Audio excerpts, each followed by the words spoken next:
जय हिंद दोस्तों। इस वीडियो में देखेंगे 2020 में पूछा गया क्वेश्चन विज्ञान का। ये द्वितीय पाली क्वेश्चन फ्रेंड्स। तो आइए देखते हैं पहले क्वेश्चन को।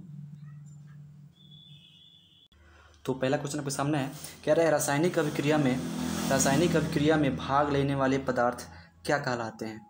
यानी रासायनिक अभिक्रिया में जो पदार्थ भाग लेते हैं उनको क्या कहा जाता है फ्रेंड्स। तो पहला ऑप्शन है अभिकारक, ऑप्शन बी है उत्पाद, ऑप्शन सी है अभिकारक एवं उत्पाद दोनों, और ऑप्शन डी है इनमें से कोई नहीं।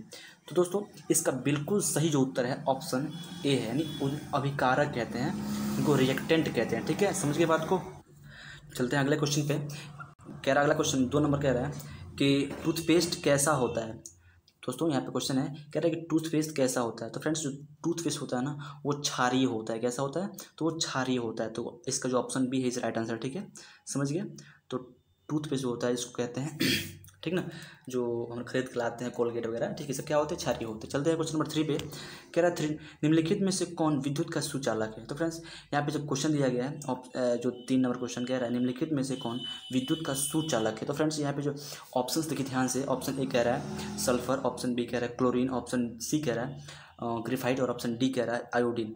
तो इसका जो बिल्कुल जो सही उत्तर है फ्रेंड्स वो है ग्रेफाइट, ऑप्शन सी है। ठीक है, आप जानते होंगे, अगर जानते हो तो अपना आंसर आप कमेंट कर सकते हैं। पहले सबके लिए कमेंट बॉक्स ओपन है। तो आइए देखते हैं क्वेश्चन नंबर 4 को। कह रहा है निम्नलिखित में से कौन कार्बोक्सिल समूह है। कार्बोक्सिल समूह है, बताइए कौन सा कार्बोक्सिल समूह है। अगर आप पढ़े होंगे तो आपको पता होगा। ठीक है, ये प्रैक्टिस के लिए है। ये क्वेश्चन पूछा गया है प्रीवियस क्वेश्चन में, ये 2020 में पूछा गया बिहार बोर्ड 10th क्लास में। ये इसका द्वितीय पाली का क्वेश्चन है। ठीक है, तो इस क्वेश्चन का आंसर बताइए क्या होगा। यहाँ पे देखिए ऑप्शन जो ए में है ये है CHO, यानी ये एल्डिहाइड समूह का है। यहाँ पे जो आप देखेंगे CO ये कीटोन समूह का है। यहाँ पे देखेंगे आप COOH, ये क्या है? ये कार्बोक्सिल समूह है। ठीक है, बात समझ रहे हैं। तो ये क्या हो जाएगा, हमारा हो जाएगा राइट आंसर। ठीक है, ये हो जाएगा राइट आंसर, समझ गए। तो COH क्या होता है? ये कार्बोक्सिल, ये एक अम्ल होता है। ठीक है, ये एक अम्ल को दर्शाता है। चलते हैं क्वेश्चन नंबर 5 पे। कह रहा है क्वेश्चन नंबर 5 सामने है कि देखिए ध्यान से क्या कह रहा है ये, कि क्या अमीटर से निम्नलिखित में से क्या मापा जाता है। मतलब अमीटर जो होता है, एमीटर जो होता है, एम्पियर मीटर, उससे क्या मापा जाता है। तो आपके सामने 4 ऑप्शन है। ऑप्शन ए है धारा यानी विद्युत धारा, ऑप्शन बी है आवेश, ऑप्शन सी है विभव, और ऑप्शन डी है विद्युत शक्ति। तो फ्रेंड्स इसका जो बिल्कुल राइट आंसर होगा, बिल्कुल सही उत्तर होगा, वो है ऑप्शन ए, यानी विद्युत धारा मापा जाता है। ठीक है, अमीटर से, समझ गए। चलते हैं अगले क्वेश्चन पे। तो दोस्तों आपके सामने क्वेश्चन नंबर 6 कह रहा है कि वह उपकरण जो विद्युत ऊर्जा को यांत्रिक ऊर्जा में बदलता है वह होता है। तो बताइए क्या होता है। यानी कहने का मतलब वह युक्ति जो विद्युत ऊर्जा को यांत्रिक ऊर्जा में परिवर्तित कर देता है उसको क्या कहते हैं। तो उसको कहते हैं विद्युत मोटर। क्या कहते हैं उसको कहते हैं विद्युत मोटर। तो ऑप्शन बी इसका राइट आंसर हो जाएगा। ठीक है, अगर आपको आंसर पहले से पता है तो मैं कितनी बार बोला हूँ कि आप अपना आंसर क्वेश्चन जो है उसको कमेंट बॉक्स में दे सकते हैं। ठीक है, चलिए चलते हैं क्वेश्चन नंबर 7 पे। कह रहा है यहाँ पे दर्पण सूत्र है, यहाँ थोड़ा सा वो मिट गया है। ठीक है, ये इसका क्वेश्चन है, कह रहा है दर्पण सूत्र है। तो दर्पण सूत्र क्या होता है फ्रेंड्स, बताइए। आपके सामने यहाँ पे 4 ऑप्शन है, ध्यान से देखिए। दर्पण सूत्र क्या होता है बताइए आप, अगर पता हो तो अपना आंसर कमेंट कर सकते हैं आप। तो दोस्तों दर्पण सूत्र होता है ऑप्शन ए। ठीक है, यानी 1/v + 1/u = 1/f। ये क्या है इसका राइट आंसर। ठीक है, चलते हैं क्वेश्चन नंबर 8 पे। कह रहा है यहाँ पे देखिए ध्यान से, निकट दृष्टि दोष का निम्नलिखित में से किस लेंस से हटाया जाता है। तो निकट दृष्टि दोष को ना अवतल लेंस के माध्यम से हटाया जाता है। ठीक है, मतलब जब निकट दृष्टि दोष हो जाती है तो उसको किस लेंस से हटाया जाता है। तो उसको अवतल लेंस प्रयोग करके उस दोष को हटाया जाता है। ठीक है, ये हो जाएगा राइट आंसर। चलते हैं क्वेश्चन नंबर 9 पे। कह रहा है क्वेश्चन नंबर 9, यहाँ देखिए ध्यान से। ठीक है, इसके पहले एक और क्वेश्चन देखिए, रुकिए एक सेकंड दोस्तों। यहाँ पे क्वेश्चन नंबर यहाँ पे दिख रहा है थोड़ा सा मिट गया ना, ये वाला 9 है। ठीक है, तो बोल रहा है पौधे में जनन अंग कहाँ पाए जाते हैं। ठीक है, ये क्वेश्चन नंबर है। तो पौधे में जो जनन अंग होता है वो कहाँ पे होता है। तो वो अक्सर पाया जाता है पुष्प में। कहाँ होता है? पुष्प में। तो पौधे के पुष्प में होता है पौधे का जननांग। ठीक है, समझ गया। चलते हैं क्वेश्चन नंबर 10 पे। कह रहा है देखिए ध्यान से कि मेंडल ने अपने आनुवंशिकी प्रयोग हेतु किस पौधे का उपयोग किया था। दोस्तों तो इसका जो राइट आंसर हो जाएगा ऑप्शन सी हो जाएगा, यानी मटर के पौधे का उपयोग किया था। ठीक है, उनके जो बागवानी में, उनके बगीचे में क्या लगा था, तो मटर का जो पौधा हुआ उसी पर उन्होंने एक्सपेरिमेंट किया, उसी पर उन्होंने अपना जो भी अपने आनुवंशिकी प्रयोग किए, ये मटर के पौधे पर ही किए। ठीक है, चलते हैं क्वेश्चन नंबर 11 पे। आपके सामने क्वेश्चन में कह रहा है कि पारिस्थितिकी तंत्र में ऊर्जा का प्रवाह किस दिशा में होता है। क्वेश्चन कह रहा है कि 11 नंबर कि पारिस्थितिकी तंत्र में ऊर्जा का प्रवाह किस दिशा में होता है दोस्तों। तो इकोसिस्टम में ना ऊर्जा का जो प्रवाह होता है वो एक दिशीय होता है। क्या होता है? एक दिशीय होता है। Option A is right answer. ठीक है, याद रखिएगा, ऑप्शन ए बिल्कुल सही उत्तर है इस क्वेश्चन का कि ऊर्जा का जो प्रवाह होता है पारिस्थितिकी तंत्र में वो एक दिशीय होता है। ठीक है, सब चलते हैं क्वेश्चन नंबर कितना पे, 12 पे। कह रहा है यहाँ पे कि ओजोन परत कहाँ पाया जाता है, माने वायुमंडल के किस परत में पाया जाता है। ठीक है, तो बताइए इसका आंसर क्या होगा। ध्यान से पढ़िए ऑप्शंस को और अपना आंसर देने का प्रयास कीजिए। तो दोस्तों इसका जो बिल्कुल सही उत्तर है फ्रेंड्स वो है ऑप्शन सी, यानी वायुमंडल के मध्य सतह में पाया जाता है। आप देख सकते हैं, मान लीजिए यहाँ पे पृथ्वी हो गई, क्या हो गई, ये अर्थ हो गया। ठीक है, इसके बाद जो लेयर जो पड़ता है पहला लेयर उसको बोलते हैं क्षोभ मंडल। क्या बोलते हैं? क्षोभ मंडल। इसके बाद पड़ता है जो लेयर उसको बोलते हैं समताप मंडल। उसके बाद जो पड़ता है लेयर इसको ऊपर इसको बोलते हैं मध्य मंडल। ठीक है, उसके बाद जो पड़ता है ऊपर उसको बोलते हैं आयन मंडल, और फिर जो सबसे बाहर होते हैं बोलते हैं बाह्य मंडल। ठीक है, बाहर वाला को। तो दोस्तों जो ये ओजोन लेयर होता है वो समताप मंडल में होता है। ठीक है, समताप मंडल में होता है 20 से लेकर 30 किलोमीटर के बीच में। ठीक है, तो ये बताएं, आप खुद देखिए कि सबसे जो निचली सतह है जो परत है वायुमंडल का वो तो क्षोभ मंडल है। तो हम इसको यहाँ पे जो ऑप्शन दिया गया ऑप्शन ए वायुमंडल की निचली सतह में, तो होगा नहीं आंसर हमारा। चलते हैं क्वेश्चन ऑप्शन नंबर बी पे। कह रहा है वायुमंडल के ऊपरी सतह में। दोस्तों आप देख सकते हैं कि जो वायुमंडल का ऊपरी सतह है वो क्या है, वो तो बाह्य मंडल है, और ऊपर मध्य मंडल है, आयन मंडल है, तो उसमें नहीं होगा। तो ऊपर में भी नहीं है ओजोन, ये कहाँ है, तो ये लगभग लगभग कह सकते हैं यहाँ पे ये मध्य में है। ठीक है ना, वायुमंडल के मध्य सतह में है ओजोन लेयर। ओजोन लेयर पाया जाता है एक्चुअली एग्जैक्टली कहाँ पाया जाता है, तो वो समताप मंडल में पाया जाता है, याद रखिएगा। ठीक है, यानी स्ट्रेटोस्फेयर में पाया जाता है जिसमें हवाई जहाज उड़ते हैं। ठीक है, चलते हैं क्वेश्चन नंबर 13 पे। तो आपके सामने यहाँ पे क्वेश्चन पर कह रहा है 13 कि पौधों में गैसों का आदान प्रदान किसके द्वारा होता है। ठीक है, पौधों में गैसों का आदान प्रदान किसके द्वारा होता है दोस्तों। तो आपके सामने 4 ऑप्शन है। ऑप्शन ए कह रहा है रंध्र द्वारा, यानी इसको बोलते हैं स्टोमेटा। ऑप्शन बी कह रहा है जड़ द्वारा। ऑप्शन सी कह रहा है तना द्वारा, और ऑप्शन डी कह रहा है टहनी द्वारा। तो इसका राइट आंसर क्या होगा फ्रेंड्स, जो पौधों में गैसों का आदान प्रदान होता है वो होता है ऑप्शन ए, यानी रंध्र द्वारा होता है, स्टोमेटा के द्वारा होता है। ठीक है, समझ के बात को। चलते हैं क्वेश्चन नंबर 14 पे। तो आपके सामने यहाँ पे कह रहा है क्वेश्चन नंबर 14 कि निम्न में सबसे तेज हृदय धड़कन किसका होता है, जो हार्ट बीटिंग होता है सबसे तेज वो किसका होता है दोस्तों। तो यहाँ पे जो ऑप्शन बी में है ना, चूहा का होता है, सबसे तेज होता धड़कता है। ठीक है, जो हार्ट बीटिंग होता है सबसे तेज किसका होता है, तो चूहा का होता है, याद रखिएगा। चलते हैं क्वेश्चन नंबर 15 पे। कह रहा है सजीव जीवधारियों द्वारा किस प्रकार की नाइट्रोजन पदार्थ कचरा का उत्सर्जन होता है। ठीक है, सजीव जीवधारियों द्वारा किस प्रकार के नाइट्रोजनी पदार्थ इसको बोलते हैं उत्सर्जित पदार्थ का उत्सर्जन होता है। तो आप यहाँ पे देख सकते हैं ऑप्शन ए कह रहा है अमोनिया, ऑप्शन बी कह रहा है यूरिक अम्ल, ऑप्शन सी कह रहा है यूरिया। तो इसमें से सभी हो जाएगा। ठीक है, क्या हो जाएगा, सभी, सबका होता है। ठीक है, चलते हैं क्वेश्चन नंबर 16 पे। कह रहा है तंत्रिका तंत्र की रचनात्मक एवं क्रियात्मक इकाई क्या होती है। तो तंत्रिका तंत्र की जो रचनात्मक इकाई होती है उसको बोलते हैं न्यूरॉन। क्या बोलते हैं उसको न्यूरॉन बोला जाता है। ठीक है, उसको बोलते हैं न्यूरॉन या तंत्रिका कोशिका। ठीक है, चलते हैं क्वेश्चन नंबर 17 पे। कह रहे हैं यहाँ पे देखिए ध्यान से, निम्नलिखित में किस धातु से सोलर सेल बना होता है दोस्तों। बताइए इसका आंसर क्या होगा, निम्नलिखित में किस धातु से सोलर सेल बना होता है। तो फ्रेंड्स इसका जो राइट आंसर हो जाएगा ऑप्शन डी। ठीक है, कैसे हो जाएगा, ऑप्शन डी से राइट आंसर, सिलिकॉन से बना। ठीक है, जो सोलर सेल होता है वो किससे बना होता है, वो सिलिकॉन से बना होता है। चलते हैं क्वेश्चन नंबर 18 पे। कह रहा है यहाँ देखिए ध्यान से, निम्नलिखित में से कौन लवण है। ठीक है, ऑप्शन ए में कह रहा है HCl, ऑप्शन बी में कह रहा है NaOH, ऑप्शन सी कह रहा है K2SO4, ऑप्शन डी कह रहा है कि NH4OH। ठीक है, तो इसका जो राइट आंसर हो जाएगा ऑप्शन क्या हो जाएगा बताइए।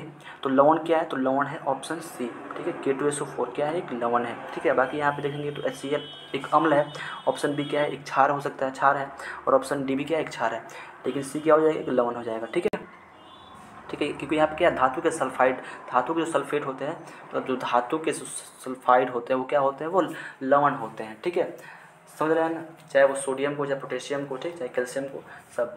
चलते हैं क्वेश्चन नंबर यहाँ पे 19 पे। कह रहा है निम्नलिखित में सबसे भारी धातु कौन है, सबसे जो भारी धातु होता है वो कौन होता है दोस्तों बताइए। तो आंसर क्या हो जाएगा इसका बताइए, चलिए।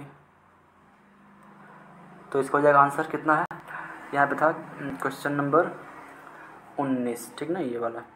तो इसका हो जाएगा आंसर ऑप्शन बी, यूरेनियम। ठीक ना, तो कह रहा है सबसे भारी धातु कौन है, तो यूरेनियम का सबसे भारी धातु होता है। ठीक है, चलते हैं क्वेश्चन नंबर 20 पे। तो अब देखिए दोस्तों यहाँ पे कह रहा है क्वेश्चन नंबर 20 कि ईथेन के एक अणु में कितने सहसंयोजक बंधन होते हैं। ठीक है, ईथेन जो होता है, ईथेन, ठीक है, एल्केन समूह से जो बिलोंग करता है, इसके एक अणु में कितने सहसंयोजक बंधन होते हैं।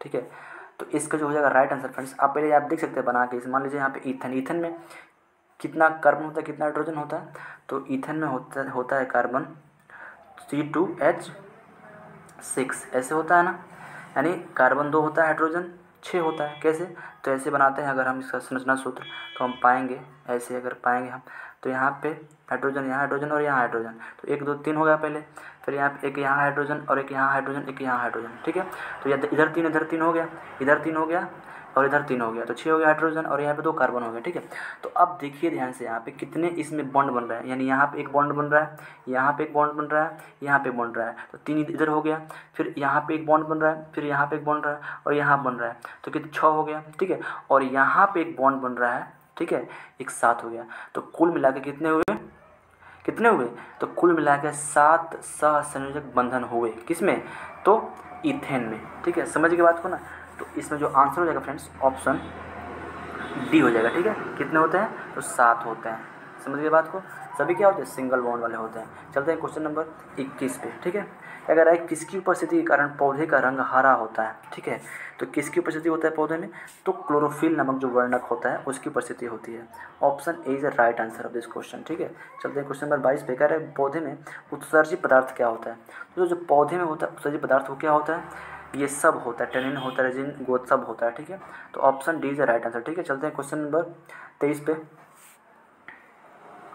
तो हम कह रहे हैं क्वेश्चन नंबर 23 कि टेहरी बांध का निर्माण किस प्रदेश में किया गया है। दोस्तों जो टेहरी बांध है वो उत्तराखंड में है। कहाँ पे है, उत्तराखंड में, और भागीरथी नदी पर है। कहाँ पे है, तो Uttarakhand, option B is right answer. Option B क्या है इसका, और किस नदी पर है, तो भागीरथी नदी पर है। ठीक है, चलते हैं क्वेश्चन नंबर 24 पे। कह रहा है कि निम्नलिखित में किसके कारण अम्ल वर्षा होती है। दोस्तों तो इसका जो इस ऑप्शन में आप ध्यान से पढ़ेंगे तो ऑप्शन ए कह रहा है कार्बन डाइऑक्साइड, ऑप्शन बी कह रहा है सल्फर डाइऑक्साइड, ऑप्शन सी कह रहा है कार्बन मोनोऑक्साइड, ऑप्शन डी कह रहा है क्लोराइड। तो इसका जो राइट आंसर हो जाएगा ऑप्शन बी हो जाएगा, यानी सल्फर डाइऑक्साइड से क्या होता है, अम्ल वर्षा होता है। एक फैक्टर है ये SO2। ठीक है, इसके साथ साथ नाइट्रोजन डाइऑक्साइड भी होता है। ठीक है, तब होता है अम्ल वर्षा वो। ठीक है, चलते हैं क्वेश्चन नंबर 25 पे। कह रहा है यहाँ देखिए, यहाँ से स्विच लगाए जाते हैं, तो आप देखेंगे ध्यान से, कह रहा है स्विच लगाए जाते हैं, तो किस में लगाए जाते हैं बताइए, है बी। ठीक है, लगाते हैं गर्म तार में। ठीक है, स्विच किस में लगाया जाता है, तो गर्म तार में, इसको बोलते हैं फेज वायर। ठीक, चलते हैं अगले क्वेश्चन पे। तो आपके सामने क्वेश्चन नंबर कह रहा है 26, निम्न में कौन अनवीकरणीय ऊर्जा का स्रोत नहीं है। कह रहा है निम्न में कौन अनवीकरणीय ऊर्जा का स्रोत नहीं है, यानी वो नवीकरणीय है। ठीक है, तो आप देख सकते हैं यहाँ पे कह रहा है option A petroleum, option B कोयला और option C biogas, option D प्राकृतिक गैस। तो दोस्तों इसका सही आंसर क्या होगा बताइए, आपको अगर आंसर पता हो तो अपना आंसर कमेंट कर सकते हैं। इसका सही आंसर ऑप्शन है सी। ठीक है, यानी जो बायोगैस है ये क्या है, ये अनवीकरणीय ऊर्जा का स्रोत नहीं है, यानी ये नवीकरणीय है। ठीक है, बायोगैस वो क्या है, ये एक नवीकरणीय ऊर्जा का स्रोत है। चलते हैं क्वेश्चन नंबर 27 पे। ठीक है, कह रहा है यहाँ पे ध्यान से देखिएगा, क्वेश्चन नंबर 27 कि मनुष्य में वृक्क निम्न में किससे संबंधित है। तो जो वृक्क होता है ना वो उत्सर्जन तंत्र से संबंधित है। ठीक है, क्वेश्चन नंबर इसका जो ऑप्शन डी है वो हो जाएगा आंसर। ठीक है, क्वेश्चन नंबर 27 है, इसका जो ऑप्शन डी है उत्सर्जन से संबंधित होता है क्या, वृक्क। ठीक, वृक्क मतलब किडनी होता है। किडनी किस काम में आता है, तो और जो ब्लड का फिल्टर करता है। ठीक है, वहीं से जो उसकी जो उत्सर्जित पदार्थ होते हैं, जो खराब पदार्थ होते हैं, उनको वहाँ से छान लेता है, ब्लड से निकाल देता है और वो मूत्र में चले जाते हैं। ठीक है, चलते हैं क्वेश्चन नंबर 28 पे। हाइड्रा में क्या पाया जाता है, तो बताइए इसका आंसर क्या होगा। हाइड्रा में पाया जाता है स्पर्शक। क्या पाया जाता है, तो स्पर्शक पाया जाता है। चलिए चलते हैं क्वेश्चन नंबर 29 पे। कह रहा है किसे रासायनिक दूध कहा जाता है, तो बताइए इसका आंसर क्या होगा। तो बोलते हैं हार्मोन को, किसे वो कहा जाता है, तो हार्मोन को रासायनिक दूध कहा जाता है। ठीक है, चलते हैं क्वेश्चन नंबर 30 पे। कह रहा है कि द ओरिजिन ऑफ स्पीसीज नामक पुस्तक किसने लिखी है। द ओरिजिन ऑफ स्पीसीज नामक पुस्तक किसने लिखी है, तो इसका बिल्कुल राइट आंसर है ऑप्शन ए, यानी उस लिखी है डार्विन ने। किसने लिखी है, डार्विन लिखी है। चलते हैं क्वेश्चन नंबर 31 पे। कह रहा है निम्नलिखित में से किस माध्यम में प्रकाश की चाल हमेशा अधिक होता है। दोस्तों जो आंसर इसको जाएगा राइट आंसर ऑप्शन डी हो जाएगा, निर्वात में जो होता है प्रकाश चाल हमेशा अधिक होता है। ठीक है, चलते हैं क्वेश्चन नंबर 32 पे। तो आपके सामने क्वेश्चन नंबर 32 कह रहा है कि विभवांतर का ऐसे मात्रक क्या होता है, विभवांतर का ऐसे मात्रक क्या होता है दोस्तों। तो इसका बिल्कुल सही उत्तर है वो है ऑप्शन बी, यानी वोल्ट होता है। क्या होता है, तो वोल्ट होता है। चलते हैं क्वेश्चन नंबर 33 पे। क्या है, प्रकाश की किरण गमन करती है। जो प्रकाश किरण होती है ना वो बिल्कुल सीधे रेखा में गमन करती है। क्या करती है, सीधे रेखा में गमन करती है, स्ट्रेट लाइन में। चलते हैं क्वेश्चन नंबर 34 पे। क्या है, निम्नलिखित में से कौन लेंस की क्षमता का मात्रक होता है। तो लेंस की क्षमता का मात्रक होता है डायोप्टर। क्या होता है, डायोप्टर होता है, या इसको बोल सकते हैं मीटर इनवर्स। क्या बोल सकते हैं, मीटर इनवर्स या डायोप्टर, या इसको हम ऐसे लिख सकते हैं 1/m। ठीक ना, बात समझ में। चलते हैं क्वेश्चन नंबर 35 पे। कह रहा है किस रंग का विचलन न्यूनतम होता है। किस रंग का विचलन न्यूनतम होता है, यानी वो रंग जो कम झुकता है। ठीक है, तो वो क्या होता है, तो लाल का होता है, लाल का। ठीक है, यानी सबसे अधिक कौन झुकता है, तो बैगनी झुकता है। सबसे कम कम झुकता है तो लाल झुकता है। सबसे अधिक तरंगदैर्घ्य किसका होता है, तो लाल का होता है। सबसे कम किसका तरंगदैर्घ्य होता है, तो बैगनी का होता है। ठीक है, झुकता कम कौन है, यानी जिसका न्यूनतम विचलन होता है वो कौन होता है, तो लाल का होता है। ठीक है, और अधिकतम विचलन किसका होगा, तो बैगनी का होगा, याद रखिएगा। ठीक है, ये सभी प्रकाश के वर्ण विक्षेपण में देखा जाता है। ठीक है, चलते हैं क्वेश्चन नंबर 36 पे। तो देखिए ध्यान से, कह रहा है कि बैटरी से किस प्रकार की धारा प्राप्त होती है। तो बैटरी जो होता है, बैटरी जो हम देखते हैं 5 वोल्ट, 6 वोल्ट, 12 वोल्ट, 24 वोल्ट, इनसे किस प्रकार धारा प्राप्त होती है, तो उससे निकलती है दिष्ट धारा। क्या निकलती है, इसको बोलते हैं डायरेक्ट करंट। ठीक है, उससे निकलती है दिष्ट धारा। समझ गया।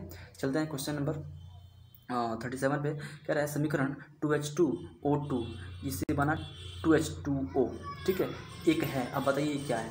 आप देख सकते हैं यहाँ पे दो अभिकारक। ठीक है, दो अभिकारक मिले हैं जिनसे एक उत्पाद प्राप्त हुआ है, एक नया उत्पाद प्राप्त हुआ है। तो ये कैसा अभिक्रिया, आप जानते हैं कि जब दो चीज़ मिलकर एक नया पदार्थ बनाते हैं तो उसको क्या बोलते हैं, संयोजन अभिक्रिया कहते हैं। क्या कहते हैं उसको, संयोजन कहते हैं। तो इसका हो जाएगा राइट आंसर ऑप्शन ए। ठीक है, इसे बोलते हैं संयोजन अभिक्रिया। ठीक है, चलते हैं क्वेश्चन नंबर 38 पे। कह रहा है ग्लूकोज का रासायनिक सूत्र क्या होता है।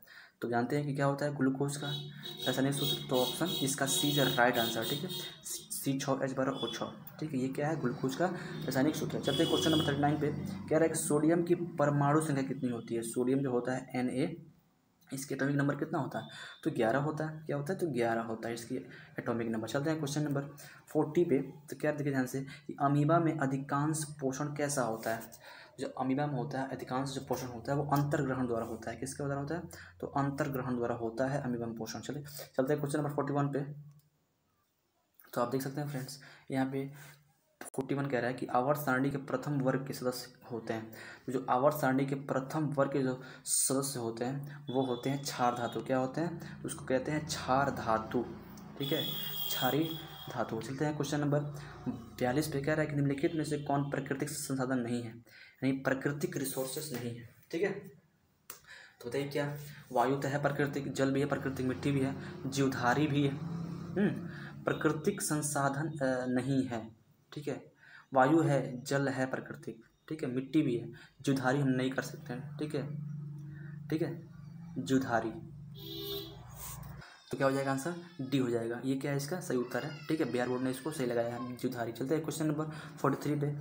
देखिए यहाँ से कह रहा है प्रकाश के परिवर्तन के नियम हैं। प्रकाश के परिवर्तन कितने नियम हैं, तो जानते हैं कितना होता है, 2 होता है। प्रकाश के परिवर्तन चाहे अपवर्तन, इसके दो नियम होते हैं। ठीक है, प्रकाश के परिवर्तन के भी 2 नियम होते हैं और प्रकाश के अपवर्तन के भी 2 नियम होते हैं। ठीक है, चलते हैं क्वेश्चन नंबर 44 पे।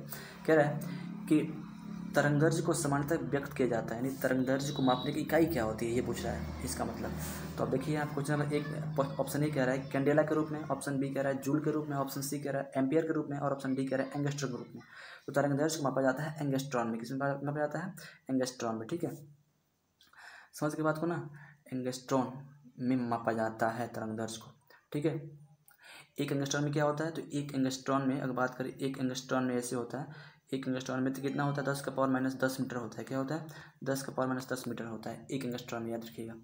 चलते हैं क्वेश्चन नंबर 45 पे। कह रहा है सभी जीव जंतुओं के लिए ऊर्जा का अंतिम स्रोत क्या है। तो सभी जीव जंतुओं के लिए ऊर्जा का अंतिम स्रोत जो होता है ना, वो सन ही होता है, सूर्य होता है। ठीक है, चलते हैं क्वेश्चन नंबर 46 पे। क्या है, देखिए ध्यान से यहाँ पे कि तलचट्टा में कितने जोड़े श्वास रंध्र पाए जाते हैं। ठीक है, तो 10 जोड़े। कितने होते हैं, 10 जोड़े होते हैं, 10 पेयर होते हैं। चलते हैं क्वेश्चन नंबर 47 पे। तो आप यहाँ देख सकते हैं फ्रेंड्स, कह रहा है 47 प्रकाश संश्लेषण की क्रिया होती है। तो जो प्रकाश संश्लेषण क्रिया होती है वो किसमें होती है, तो हरे पौधों में होती है। इसका हो जाएगा राइट आंसर ऑप्शन सी। ठीक है, चलते हैं क्वेश्चन नंबर 48 पे। कह रहा है कि फ्लोएम ऊतकों द्वारा कार्बोहाइड्रेट का परिवहन होता है। बताइए, तो फ्लोएम ऊतकों द्वारा ना कार्बोहाइड्रेट परिवहन होता है, जो उनका भोजन होता है पौधों का, वो किस रूप में होता है बताइए परिवहन। तो आपका समझा रहा ऑप्शन से, ऑप्शन ए कह रहा है ग्लूकोज के रूप में, ऑप्शन बी कह रहा है फ्रक्टोज के रूप में, ऑप्शन सी कह रहा है लैक्टोज के रूप में, और ऑप्शन डी कह रहा है सुक्रोज के रूप में। तो बताइए इसका आंसर क्या होगा। इसका राइट आंसर है ऑप्शन डी, यानी सुक्रोज के रूप में होता है। ठीक है, समझ गए। फ्लोएम ऊतकों द्वारा कार्बोहाइड्रेट परिवहन सुक्रोज के रूप में होता है। तो दोस्तों ये वीडियो कैसा लगा आपको, अच्छा लगा हो तो वीडियो को लाइक कर दीजिएगा, और इसको दोस्तों अपने शेयर करना मत भूलिएगा। उनको भी शेयर कर देंगे तो उनको भी इसका लाभ मिल जाएगा। ठीक है, उनको बोल देंगे तो ये उसको देख लेंगे। ठीक है, इसके पहले ये 2020 का सेकंड पाली का था, इसके पहले मैंने फर्स्ट पाली को बता दिया, उसको आप देख सकते हैं जाके। तो दोस्तों मिलते हैं आपको नेक्स्ट वीडियो में, तब तक के लिए धन्यवाद, thank you very much. Subscribe करना मत भूलिएगा। ठीक है, बाय।